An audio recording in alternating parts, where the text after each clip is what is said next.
A todos ustedes, me llamo José Alberto Ortiz Osalde, soy médico residente de medicina interna del Hospital Regional de Alta Especialidad de la Península de Yucatán. Y continuando con la serie de cetoacidosis diabética y estado hiperosmolar hiperglucémico, este es el tercer video. Hoy vamos a hablar acerca del manejo de la cetoacidosis diabética y del estado hiperosmolar hiperglucémico, pero más específicamente el video se trata entendiendo un poco el manejo de estas crisis hiperglucémicas. Como ya saben, ya les dije mi nombre. Y este es uno de mis videos del canal de YouTube. Si quieren, anímense a ver los demás videos, ¿verdad? ¿Qué estoy haciendo? La que sigue. Bueno, quiero empezar con esta diapositiva. La tomé de internet y es una frase de Albert Einstein, que esto lo debemos de tener en cuenta todos. Todos somos genios, pero si juzgamos a un pez por la habilidad que tiene por trepar árboles, este vivirá toda su vida pensando que es un inútil. La verdad es de que a qué va toda esta palabrería, es a que no debemos de juzgar a los demás. No debemos de juzgar su conocimiento en un área, porque muchas veces esa persona es brillante en otras cosas. Tal vez no sea el mejor en lo que le estamos preguntando o lo que estamos evaluando. Asimismo, quiero decirles, es una frase que a mí se me ocurrió, que en realidad cada uno de nosotros somos maestros para algo. En algún punto de nuestras vidas vamos a ser tanto maestros de alguien como vamos a ser alumnos de alguien. En realidad somos las dos cosas, solo que no nos damos cuenta. Si nosotros, no sé, por ejemplo, yo soy médico.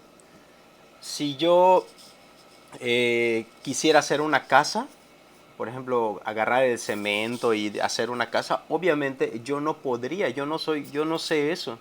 Y un albañil me podría enseñar a mí cómo hacer una casa. En todo caso, en ese momento, en esa situación determinada, el albañil sería mi maestro y yo su alumno.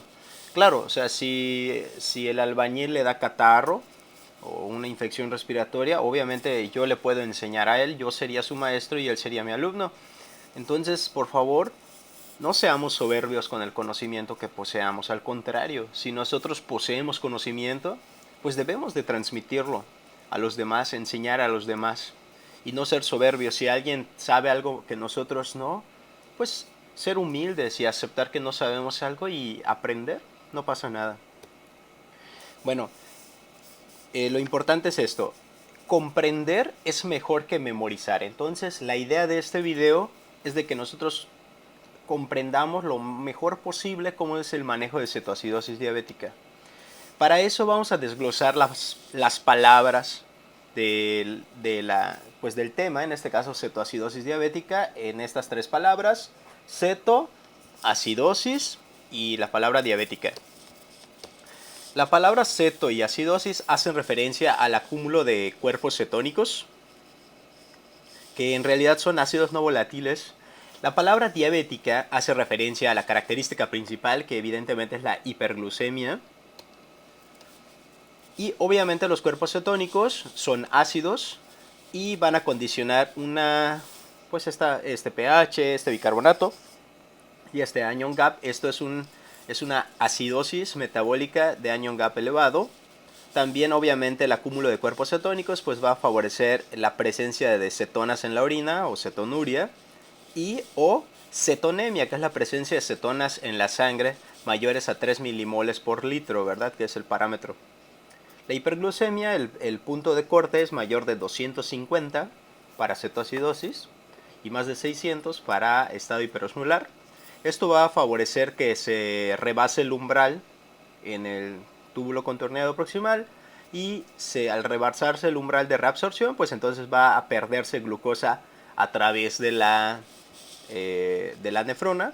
Entonces va a haber glucosuria, ¿verdad? Vamos a orinar mucha glucosa y el agua va a seguir a la glucosa junto con los electrolitos. Entonces esto va a favorecer deshidratación, puede haber hipovolemia y evidentemente disminución del sodio, el potasio, magnesio, fósforo, etc. Pues como ya mencioné, estas características principales pues son los criterios diagnósticos de cetoacidosis diabética, la cetonemia o cetonuria, la acidosis metabólica con un anion gap elevado y la presencia de glucosa mayor de 250. Pero entonces, ¿cómo podemos entender el manejo? ¿Cómo lo podemos entender?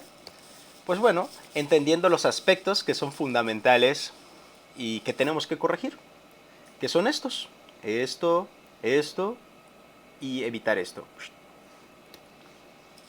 Entonces, el razonamiento es el siguiente: el acúmulo de cuerpos cetónicos, que son ácidos, como el ácido beta-hidroxibutírico y el ácido acético, va a cambiar el pH de la sangre, la va a volver ácida. Esto a través de un mecanismo que se llama acidosis metabólica. Esto lo descubrimos gracias a un pH menor de 7.30 y un bicarbonato menor de 18. Estos ácidos pues son fijos y son de carga negativa, o sea, son aniones. Eso nos va a incrementar nuestra brecha aniónica.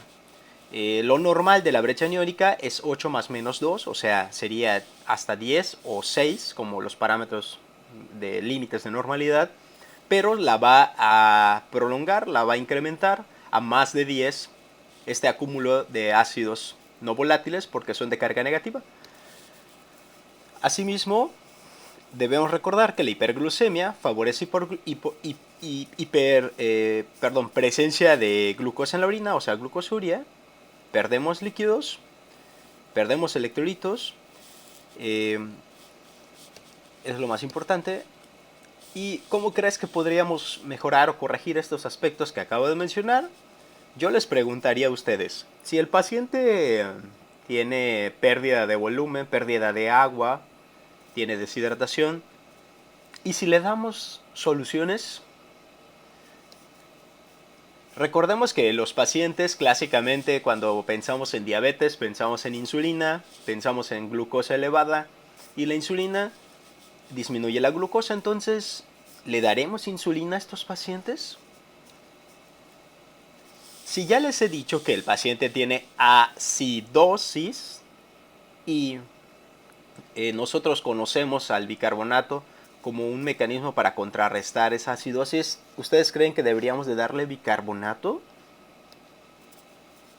Y si ya dije que puede haber pérdida de electrolitos de potasio, magnesio, fósforo, sodio, ¿y si le reponemos con ámpulas que ya tengan sodio, potasio, fósforo o magnesio, ustedes creen que todo esto estaría bien? Pues la respuesta a esta pregunta es la siguiente. Pues sí, técnicamente pudiéramos utilizar todo de lo que mencioné. Sin embargo, la clave no es saber qué puedes utilizar, sino cuándo y cómo usarlo. Ya que si no lo hacemos adecuadamente y nos equivocamos, literalmente, y no es mentira, literalmente podemos matar al paciente.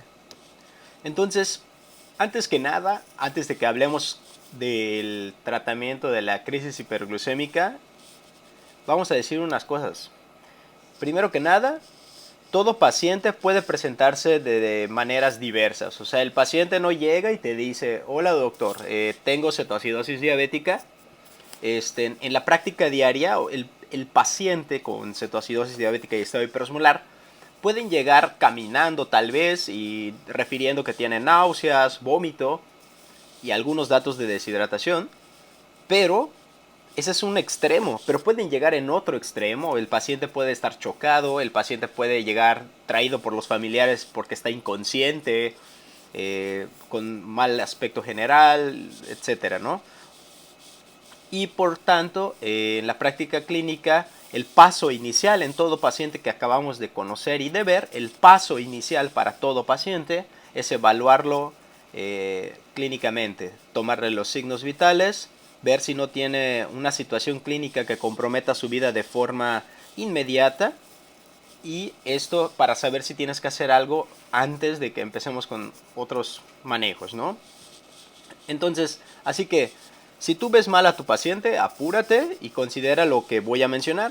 Medidas generales es proteger la vía aérea. Si nosotros ya le pusimos un pulsioxímetro y vemos que está saturando a menos de 90, o en su defecto tú ves al paciente que está todo cianótico o con dificultad respiratoria, habría que considerar aplicar oxígeno suplementario, sea por puntas nasales o por mascarillas, según las necesidades, o considerar intubación orotraqueal si el paciente tiene datos o criterios para intubarlo. También buscarle vías periféricas endovenosas. Se debe de iniciar buscando vías periféricas para todos los pacientes. Incluso se debe de considerar doble vía periférica de gran calibre.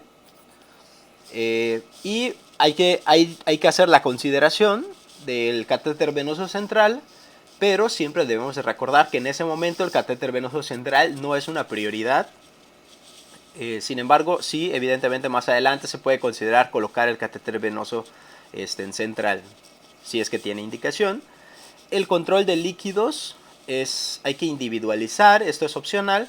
No es lo mismo que tengamos un paciente plenamente consciente a un paciente que esté inconsciente o que un paciente esté chocado. Sin embargo, aquí les pongo unas situaciones en las que lo deben de considerar. Si el paciente le quieres colocar una sonda Foley, puedes considerarlo cuando tengan vejiga neurógena, el paciente tenga oliguria persistente, esté chocado o esté inconsciente, para que puedas hacer un adecuado control de los líquidos. La sonda nasogástrica la consideras si el paciente tiene el estado de alerta disminuido, hay distensión gástrica, si hay sospecha de obstrucción o si tiene datos de pancreatitis aguda y tiene náuseas y vómito, lo puedes considerar. Siempre monitoreo hemodinámico, respiratorio y control estricto de líquidos, sobre todo en pacientes cardiópatas o con insuficiencia renal o enfermedad renal crónica. Hay que considerar un monitoreo incluso más invasivo para evitar sobrecarga hídrica. Una cositita más, recuerden que los pacientes suelen tener un desencadenante de la crisis hiperglucémica, por lo que también hay que incluir en el manejo pues el tratamiento de la causa subyacente desencadenante. Por ejemplo, si el paciente, el desencadenante fue una infección, pues obviamente vamos a considerar darle antibióticos, tomar cultivos, etcétera, etcétera, ya que si no hacemos esto, el tratamiento de la causa subyacente, o sea, del estrés que está desencadenando la crisis hiperglucémica, no va a funcionar nuestro tratamiento que le demos propiamente a la crisis hiperglucémica, ya que la causa va a seguir produciendo un estrés al cuerpo, va a favorecer que se siga perpetuando la cetoacidosis o el estado hiperosmolar, entonces no va a servir. Ahora sí, vamos a pasar al manejo de la crisis. Lo primero es lo primero, ¿no? Entonces, es el manejo de la deshidratación, de la hipovolemia. Lo primero que debemos de considerar ante un paciente con cetoacidosis o estado hiperosmolar, siempre, siempre, siempre, son las soluciones. ¿Qué debemos de saber? Que hay un déficit de agua en cetoacidosis de 4 a 6 litros aproximadamente, que suelen ser 100 mililitros por kilo prox. Y en estado hiperosmolar hiperglucémica de 6 a 10 litros, aproximadamente 100 a 200 mililitros por kilo. Recuerden, ojito, antes que el agua no hacemos nada, primero son las soluciones. La fluidoterapia sola, o sea, darle soluciones intravenosas a nuestro paciente por sí sola, puede disminuir la glucosa sérica en 25 a 70 miligramos por decilitro por cada hora de uso de solo la solución, más o menos, para que ustedes sepan cuánto desciende. ¿Cuál es la meta? En cetoacidosis diabética debemos reponer el 50% de estas pérdidas de líquido en las primeras 12 horas. En estado hiperosmolar debemos de reponer en las primeras 8 a 12 horas debemos de reponer el 50% y en el resto de las horas, tanto en cetoacidosis como estado hiperosmolar, pues reponemos el resto de las pérdidas.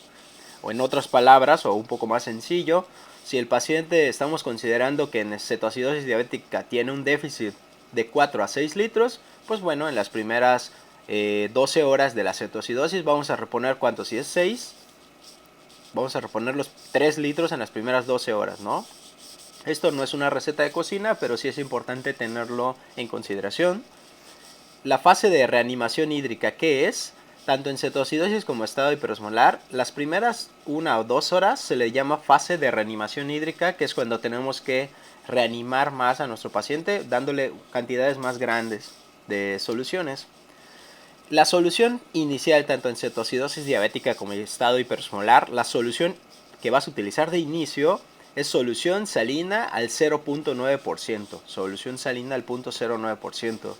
Ojo, después de que ya hayas pasado por la fase de reanimación hídrica, debes considerar la siguiente solución dependiendo del sodio corregido. O sea, para eso debemos saber calcular el sodio corregido. Ahorita lo vemos.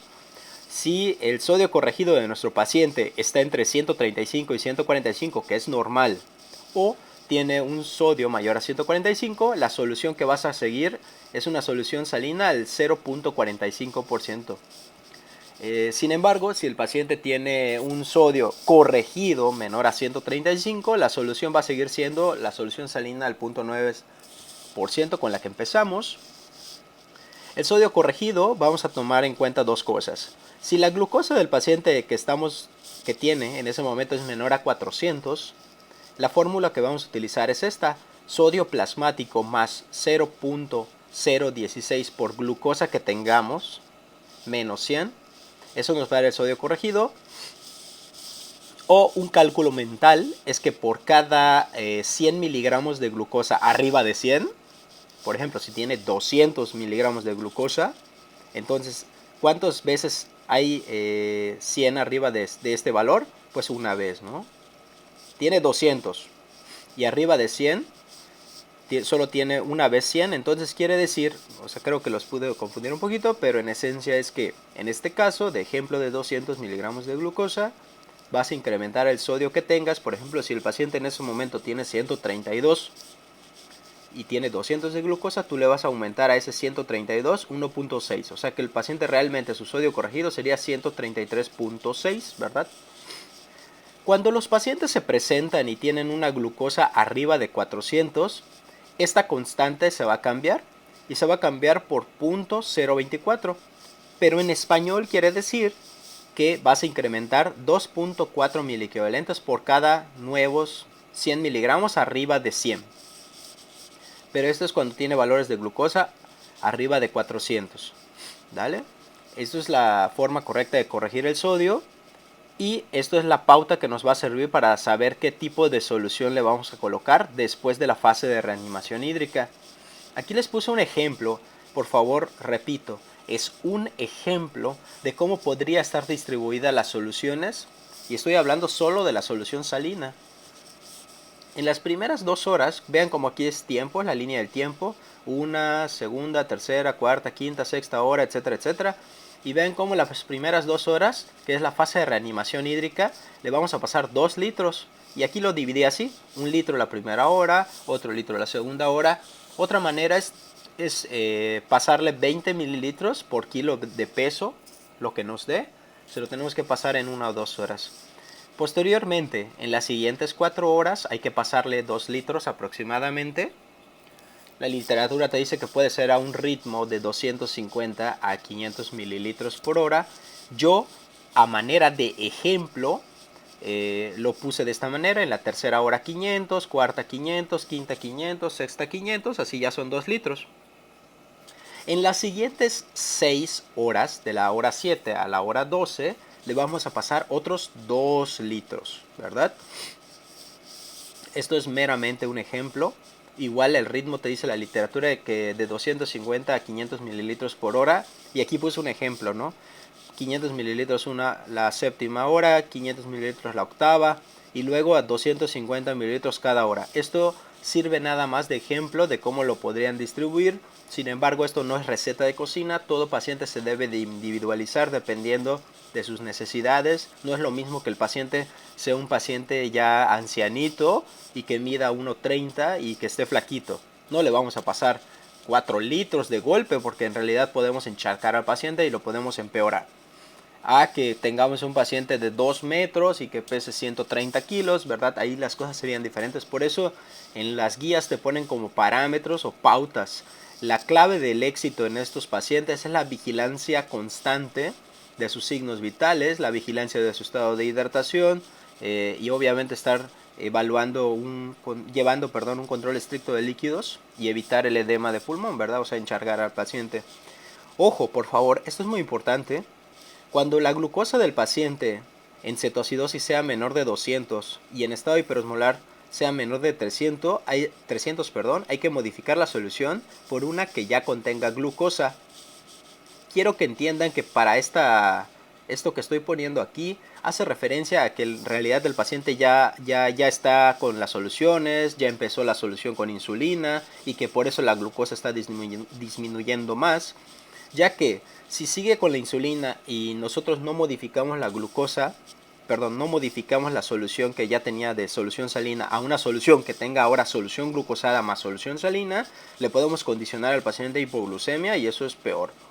Entonces, cuando el paciente ya llega a menos de 200 o menos de 300, le agregamos la solución, la cambiamos de una salina a una que tenga glucosa, que puede ser solución glucosada al 5 o solución glucosada al 10, cualquiera de estas dos, más solución salina al punto 45, y el ritmo de infusión lo vamos a cambiar.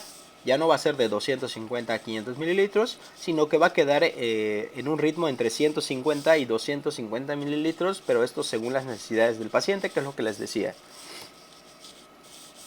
Hay que recordar esto, miren, el seguimiento del paciente constantemente es lo que va a disminuir el riesgo de que se nos pase un poquito la mano con lo que le estamos proporcionando, o al revés, que le haya faltado sal a la comida, o sea, que ni que nos sobre ni que nos falte, ¿no? Hay que ajustar el tratamiento para el paciente, ya que si nos pasamos lo podemos matar, y si nos falta, pues no lo estamos ayudando.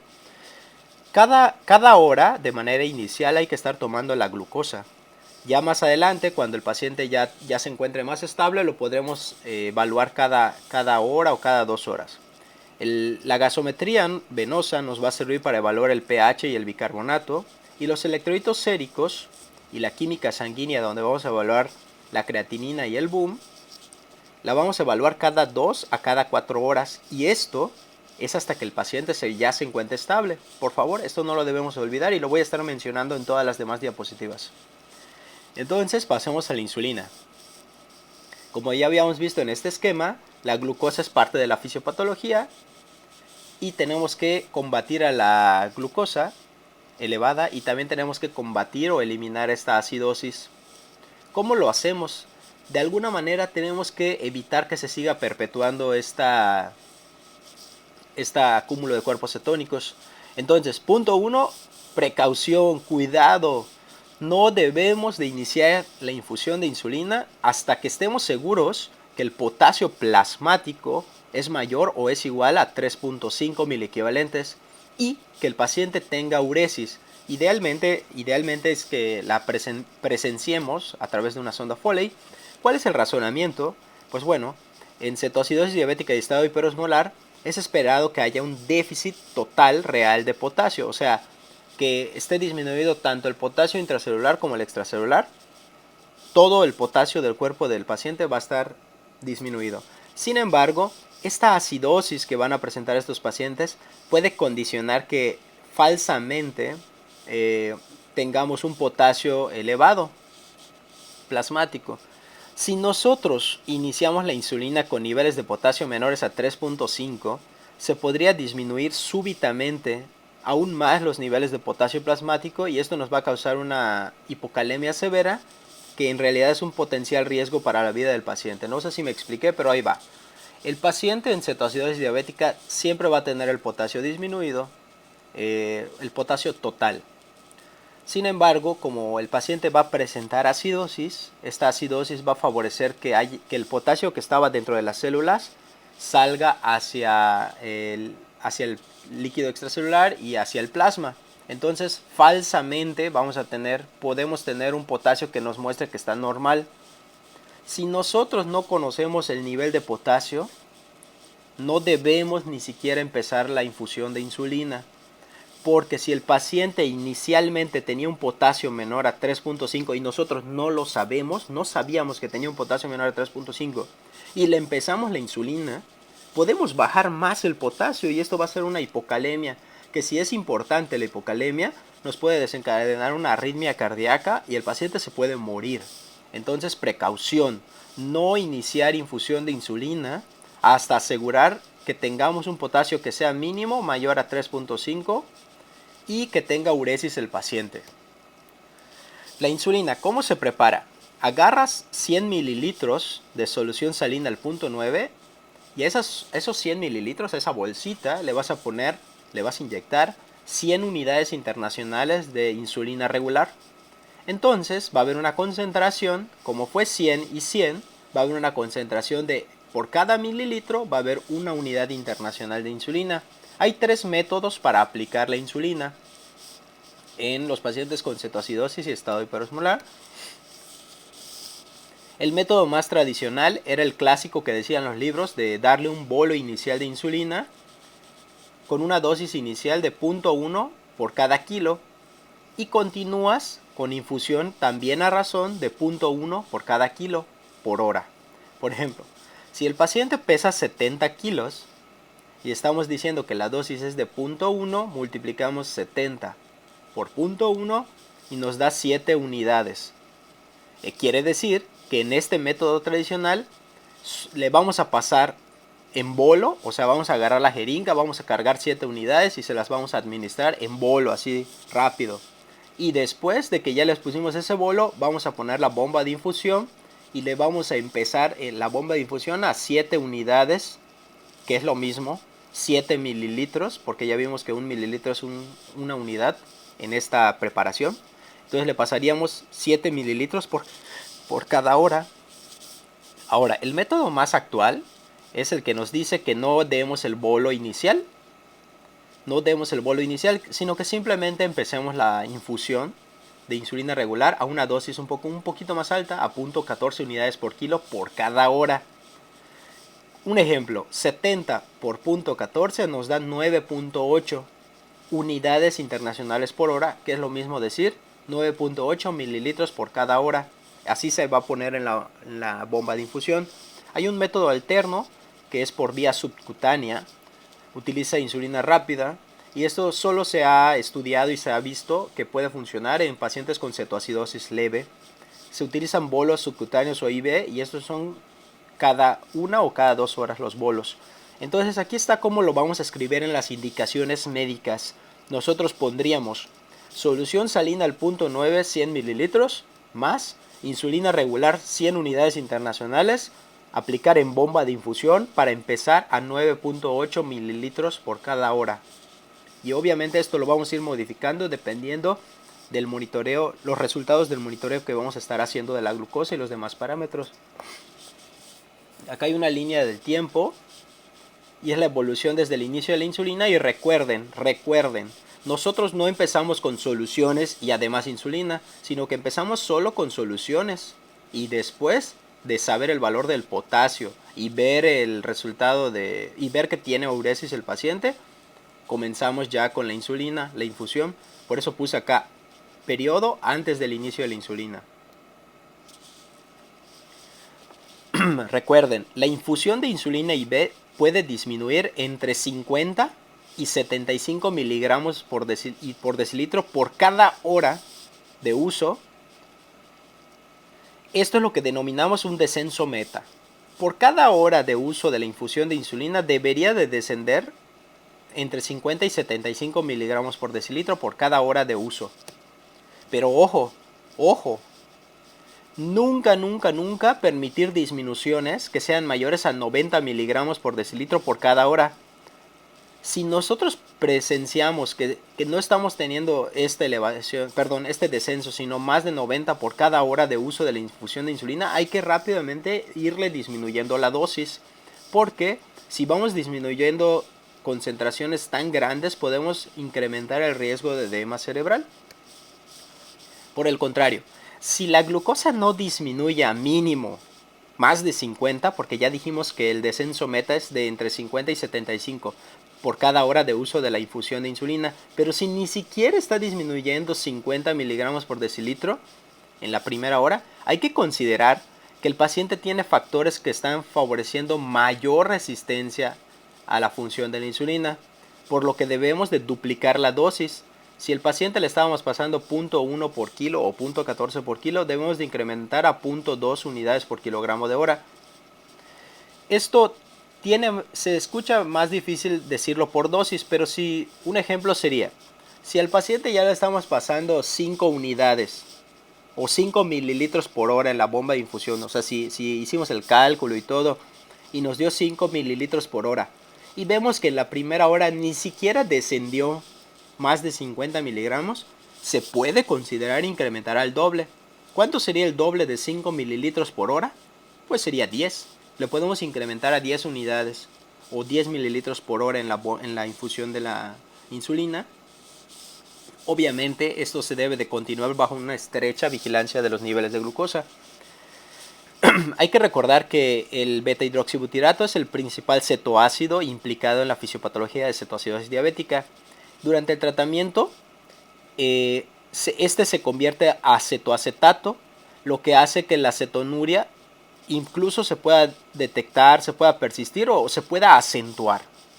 Por eso, el seguimiento de los pacientes con cetoacidosis diabética se hace indirectamente con el anion gap. Otra opción es determinar el nivel de cetonas a nivel capilar, que en realidad es lo ideal, sería lo ideal en un mundo desarrollado, esto sería lo ideal. En otras palabras, que te digan que hasta que rompa o hasta que desaparezcan las cetonas en la orina es que el paciente ya resolvió la cetosis, eso está mal, no así se evalúa. Se evalúa siguiendo el anion gap o idealmente la cetonemia, pero la capilar, no la cetonuria. Por esto que acabo de decir, cuando le vamos dando el tratamiento, el beta-hidroxibutirato se convierte a cetoacetato o se va derivando a cetoacetato, que es lo que se mide en la tira reactiva de orina. Entonces, puede ser que incluso persista la cetonuria o se acentúe todavía más. Entonces, cetonuria no es manera de evaluar el seguimiento de estos pacientes. Es con anion gap y o cetonemia capilar, que lo ideal es la cetonemia capilar. Esto es muy importante, ya lo había dicho cuando hablamos de soluciones, pero lo tengo que repetir. Cuando la glucosa llega a menos de 200 en cetoacidosis o menos de 300 en estado hiperosmolar, vamos a cambiar la solución a una solución glucosalina, que trae glucosa y trae solución salina también, pero al punto 45. El ritmo va a cambiar a 150 a 250 mililitros por hora y agregado hay que disminuir la dosis de la infusión de insulina. La vamos a disminuir a la mitad. Si teníamos 10 mililitros por hora, es un ejemplo, 10 mililitros por hora, pues vamos a dividirla a la mitad, nos quedaría a 5 mililitros por hora, al mismo tiempo que ya le cambiamos a esta solución. Eso es para evitar que el paciente no vaya a tener datos de hipoglucemia. Esto lo vamos a continuar hasta tener una brecha aniónica resuelta, ¿verdad? Asimismo debemos mantener la glucemia o la glucosa sérica entre 150 y 200. Entre 150 y 200, eso es lo que queremos mantener hasta que se rompa la cetosis, que es lo que nosotros decimos. Y eso lo evaluamos cuando la brecha aniónica sea menor a 10. Y esta es la pauta para considerar ya el inicio de la insulina basal, o sea, la insulina subcutánea. Ustedes se preguntarán, bueno, si en la cetoacidosis diabética debemos de mantener este nivel de glucosa hasta que se rompa la cetosis, pero y en estado hiperosmolar, si no hay cetosis, ¿hasta qué punto yo voy a continuar la infusión de la insulina o la insulina IB? En estado hiperosmolar hiperglucémico no hay cetoacidosis, no vamos a estar haciendo este seguimiento de la brecha aniónica ni nada de esto. En estado hiperosmolar hiperglucémico vamos a continuar la infusión de la insulina y vamos a mantener estos niveles hasta que la osmolaridad plasmática sea menor de 310 y hasta que el estado de alerta del paciente ya haya mejorado, que el paciente ya esté despierto y esté consciente. Por favor, esto es vital, es pregunta de examen y además es importante para la vida.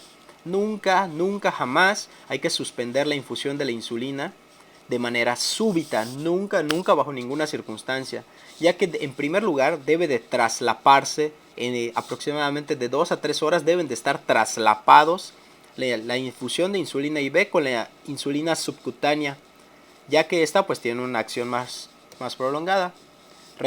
Ya hay que recordar esto, siempre se los voy a decir, voy a hacer un fastidio, pero la glucosa cada hora de manera inicial y después cada 1 o 2 horas, la gasometría venosa, los electrolitos séricos que nos sirven para calcular el anion gap y la albumcreatinina cada 2 a 4 horas. Entonces, ¿A quiénes es ideal que le suspendamos la infusión de insulina? O sea, la insulina IV, ¿a quiénes es ideal? Obviamente cuando ya las glucosas sean menores de 200, 250 en cetoacidosis y menor de 200 a 300 en estado hiperosmolar. Esto ya lo había dicho, cuando ya el anion gap sea menor a 10 o que la cetonemia capilar sea menor a 3 milimoles por litro. Aquí puse este valor, pero es menos 3 milimoles por litro. Cuando el pH sea mayor a 7.30 o el bicarbonato sea mayor a 18.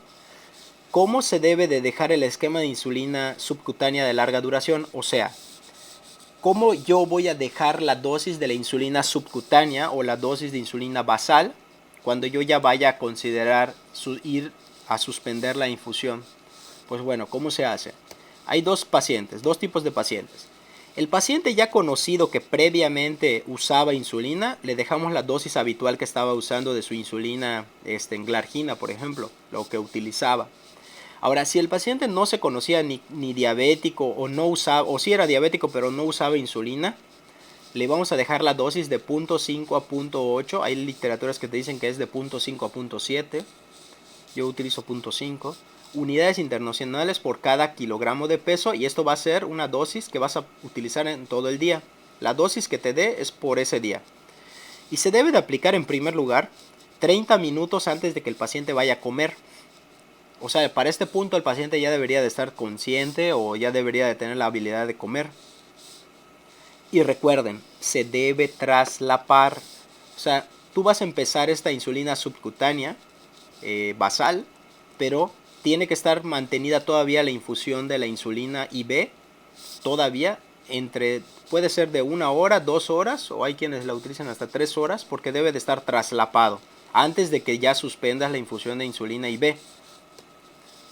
Hay que recordar los electrolitos séricos cada 2 a 4 horas. El potasio, sumamente importante, porque es el catión principalmente afectado en la cetoacidosis diabética.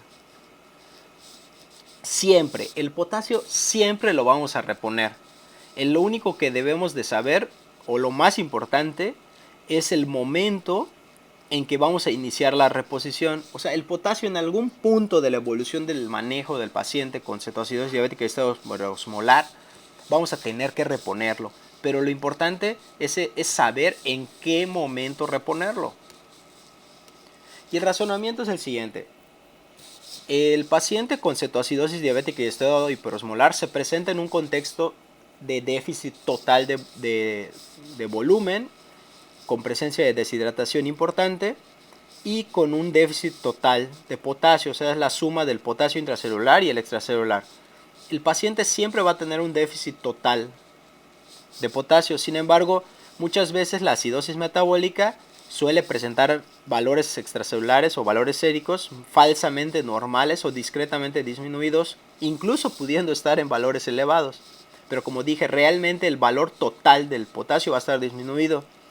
Conforme se infunden los fluidos y se administra la infusión de insulina, se suspende paulatinamente el ciclo metabólico de la cetogénesis, que en este contexto pues es patológica esta cetogénesis, por lo que va a ir disminuyendo los ácidos fijos, lo que suele disminuir la acidez sanguínea y la acidosis metabólica, haciendo que parte del potasio plasmático que estaba en el líquido, en el suero, regrese hacia dentro de la célula, lo que puede condicionar hipocalemia, ¿verdad? O sea, mayor disminución del sodio plasmático, que si es una disminución importante puede condicionar la muerte del paciente, ¿vale? Por eso es importante. ¿Cuánto es el déficit promedio de cetoacidosis de potasio? El déficit promedio es de 3 a 5 miliequivalentes por cada kilogramo de peso del paciente. Ese es el déficit promedio. Y en estado hiperosmolar de 4 a 6 miliequivalentes por cada kilogramo del paciente. ¿Cuándo es el momento adecuado? ¿Cuándo es el momento adecuado para iniciar la reposición de potasio? Cuando ya confirmemos que el paciente tiene una adecuada uresis, idealmente a través de sonda Foley, cuando tengamos al menos un potasio menor a 5.3, porque tampoco queremos volver ese potasio más, o sea, causarle hipercalemia al paciente y matarlo de una arritmia.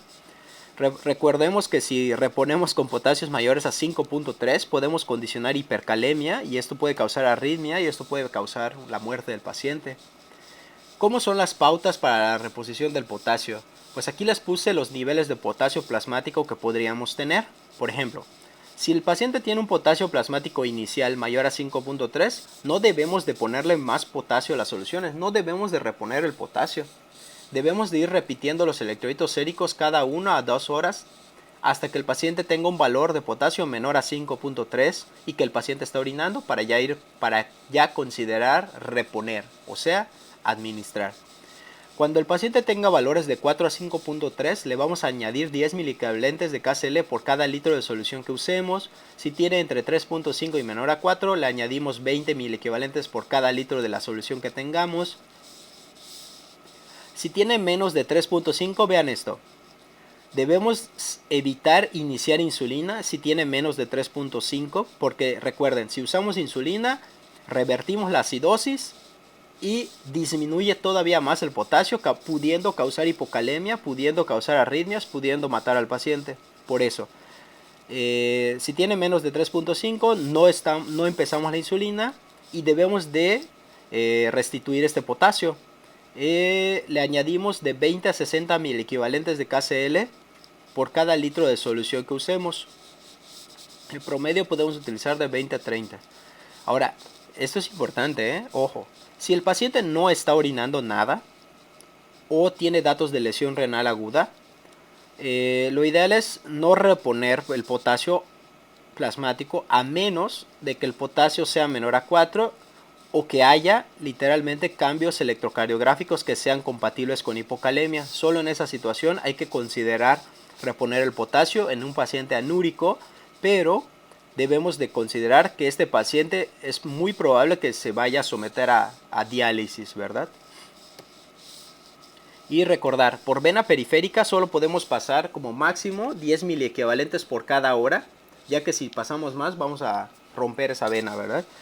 Y por vía central, por catéter venoso central o por catéter largo venoso, podemos pasar 20 miliequivalentes por cada hora. O sea, en la bolsita esa que se le esté pasando de la solución, por cada hora solo debe de poder pasar 10 miliequivalentes y en vía central 20 miliequivalentes. Porque si pasamos más a una infusión más rápida y se le pasa más de estos valores, podemos irritar la vena. Opciones que tenemos para las vías es poner 2 vías periféricas, ¿verdad? O poner un catéter venoso central o un catéter largo. Recuerden, la gasometría venosa cada 2 a 4 horas. Ahora el bicarbonato. Obviamente el bicarbonato, esto nos puede ayudar a disminuir la acidosis metabólica, pero por favor, esto lo deben de recordar. El bicarbonato en cetoacidosis diabética y aún más en estado hiperosmolar es raro. Es raro que lo vayamos a utilizar. Raro. Por eso aquí puse rara vez usar, ya que puede condicionar más riesgos que beneficios para nuestro paciente. ¿Cuáles son los riesgos? Que le causemos todavía más hipocalemia al paciente. No sé si ustedes sepan, pero uno de los manejos que se pueden utilizar para hipercalemia, o sea, para potasio elevado en sangre, es dar bicarbonato. Entonces, uno de sus efectos que puede tener es bajar el potasio. Por eso, un riesgo de uso del bicarbonato es causar más hipocalemia. Tras que el paciente tiene un potasio total disminuido y le damos bicarbonato, le podemos causar más disminución del potasio.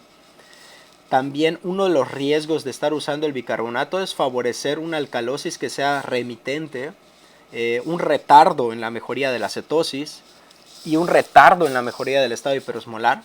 Asimismo, en niños se ha visto que incrementa el riesgo de edema cerebral el uso del bicarbonato. En otras palabras, el bicarbonato no es frecuente que lo usemos, es muy raro y tiene sus indicaciones. En realidad, la acidosis metabólica de estos pacientes suele mejorar solo con los líquidos y el uso de la insulina. Por tanto los niveles plasmáticos de bicarbonato mejorarán paulatinamente sin que tengamos que estarle dando bicarbonato al paciente. ¿Cuál es la presentación? Pues bueno, en mi hospital la presentación más habitual es bicarbonato de sodio. Viene en ampolletas al 7.5%, que vienen en ampolletitas de 10 mililitros. O sea, cada ampolleta de bicarbonato de sodio al 7.5% trae 8.9 miliequivalentes y están en 10 mililitros. ¿Cuándo lo vamos a reponer? Cuando tengamos un pH menor, fíjense cómo no dije igual, dije menor a 6.9 y que tengamos alguno o algunos de los siguientes: choque cardiogénico, falla respiratoria, o sea, insuficiencia respiratoria aguda, que tengamos lesión renal aguda con criterios de sustitución de la función renal. Son las únicas indicaciones para reponer bicarbonato. Por favor, pH menor a 6.9 más alguno de los siguientes. ¿Cómo se calcula el déficit de bicarbonato? Se calcula de la siguiente manera, con esta fórmula: 0.4 por el peso del paciente que tengamos en kilogramos por 24, que es el valor ideal, menos el bicarbonato que tengamos en el laboratorio. ¿Cuál es la recomendación actual? Porque hay una recomendación que nos dan las guías para reponer el bicarbonato, en cetoacidosis diabética y estado hiperosmolar. La recomendación es la siguiente: de 50 a 100 miliequivalentes de bicarbonato de sodio, que son aproximadamente 11 ampolletas al 7.5%, las diluimos en solución salina al 0.45, ya que el bicarbonato de sodio pues tiene sodio y no queremos estar incrementando mucho el sodio. Por eso utilizamos la solución salina al 0.45, 250 mililitros. Y esto si no hay al 0.45, podemos utilizar al 0.9%. Y esto es para pasarlo en 30 a 60 minutos. En otras palabras, agarramos 11 ampolletas de bicarbonato de sodio al 7.5%, las diluimos en 250 mililitros de solución salina al 0.45 y eso lo pasamos en 1 hora. Esto se puede repetir hasta que tengamos un pH mayor a 7. Les repito, esto tiene sus indicaciones muy claras y no se debe de estar utilizando en todos los pacientes. ¿Cuál es un ejemplo? Tenemos un masculino, pesa 70 kilos y en su laboratorio tiene un bicarbonato de 11. Calculamos el déficit. El cálculo es 0.4 por peso, que pesa 70, nos da 28. 24, que es el bicarbonato ideal, menos el bicarbonato actual, que es 11, nos da 13. 28 por 13 nos da 364 miliequivalentes. El déficit de bicarbonato es 364. Y si dividimos esto entre las ámpulas de bicarbonato, en este caso entre 8.9, nos va a dar 40 ampolletas. O sea, al paciente le tendremos que poner 40 ampolletas. Pero, como ya vimos esta recomendación que les acabo de decir, sabemos esto. No obstante que que el déficit es de 40 ampolletas, en cetoacidosis diabética y estado hiperosmolar no se recomienda reponer grandes cantidades de bicarbonato de sodio por los riesgos que ya les había dicho en las diapositivas anteriores. Hay que recordar: glucosa capilar cada hora inicialmente y después cada 1 o 2 horas. La gasometría venosa para ver el pH y el bicarbonato cada 2 a 4 horas, así como los electrolitos séricos, la química sanguínea que nos va a servir para ver el BUN y la creatinina. Fósforo y magnesio.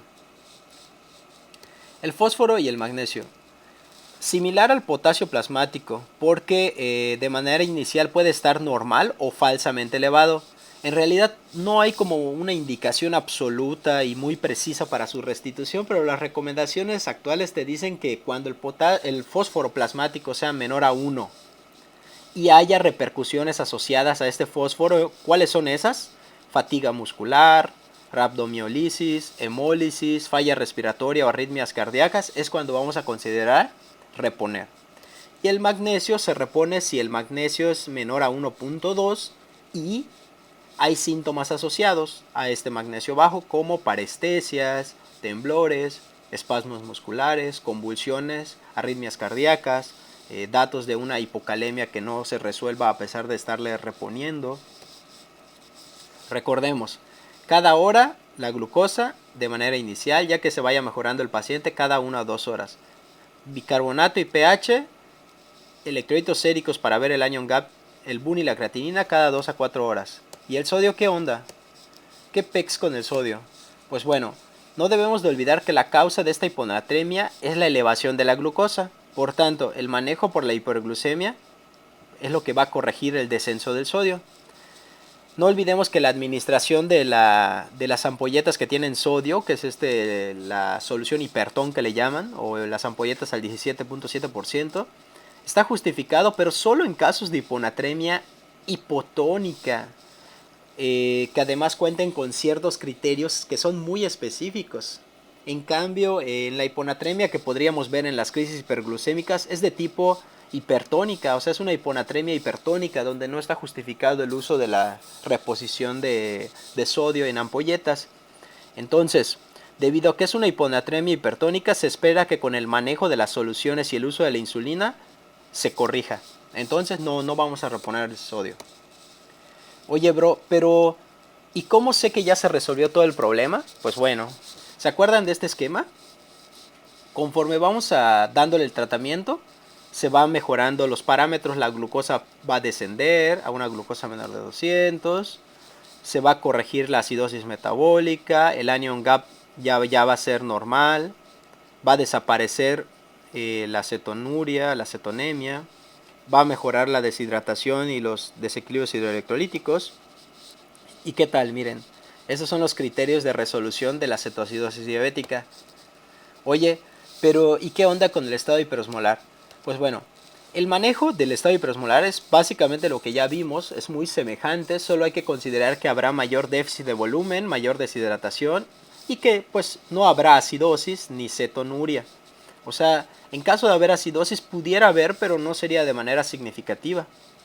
Cetonemia no, o al menos no de una manera que sea relevante como los valores que habíamos mencionado, ya que no es parte de la fisiopatología del estado hiperosmolar. Y en estos pacientes el uso de bicarbonato es todavía más infrecuente. En estos pacientes no hay realmente una razón para que ni siquiera queramos considerar usar el bicarbonato, salvo que tenga una acidosis por otras causas, por otros problemas. Aquí es un esquema del estado hiperosmolar. Aquí lo desglosé: hiperosmolaridad mayor a 320, hiperglucemia mayor de 600. Estos son los criterios diagnósticos. Esta glucosa va a condicionar glucosuria, deshidratación, hipovolemia, disminución de los electrolitos séricos. Recuerden que la hiperosmolaridad es lo que va a favorecer principalmente que haya una alteración del estado de alerta. Cuando le damos tratamiento al paciente, mejora la osmolaridad, disminuye a menor de 310, la glucosa mejora, se restablece la hidratación, disminuyen o se corrigen los desequilibrios hidroelectrolíticos, mejora el estado de alerta, y esos son los criterios de resolución de un paciente con estado hiperosmolar hiperglucémico, por si se los preguntan. Y termino estas diapositivas con una frase que me gusta mucho. Siempre nos quejamos de todas las cosas, todas las personas, todos los estudiantes, siempre decimos que hay mucho que estudiar, que está muy difícil, pero si quieres, hay una cosa que me gusta pensar, es que si queremos cambiar el mundo, primero hay que ser el cambio que queremos ver en este mundo, ¿no? Y esto lo dijo Mahatma Gandhi. Otra frase que para estudiantes: insistir, persistir, resistir y nunca desistir. Es una frase que me ayuda mucho, que me gusta mucho cuando ya me siento así como muy cansado, ya no quiero estudiar o ya no quiero hacer algo. Insistir, persistir, resistir y nunca desistir. ¿Qué más? Y fin, bueno, ya con eso terminamos. Me pueden seguir en mis redes sociales. Me llamo José Alberto Ortiz Osalde. Pueden seguirme en Facebook, Twitter, YouTube. Y una notita para los personas que sean así apasionadas por la enseñanza, que les guste la motivación, que les guste, bueno, ya redundé, pero que les guste enseñar, y eres estudiante de la salud, idealmente, aunque no necesariamente, y estos videos te ayudan y tú quieres ayudarme a hacer más videos, por favor contáctame, y quisiera proponerles algo, hacerles una propuesta para que podamos hacer mejores videoclases, pero solo personas que de verdad estén interesadas. Pues muchas gracias. Si el video te ha gustado, regálame un me gusta, selecciona la manita hacia arriba, suscríbete al canal, activen la campanita de notificaciones para que les diga un mensaje cuando yo suba un nuevo video. Si el video les creen que le puede ser útil a alguien más, compártanlo por favor, ya que esto me ayuda mucho para continuar con todo esto. Y estas son las referencias que utilicé de la revista Springer, de la revista Nature. Y son bastante actuales, la verdad. Pueden revisarlas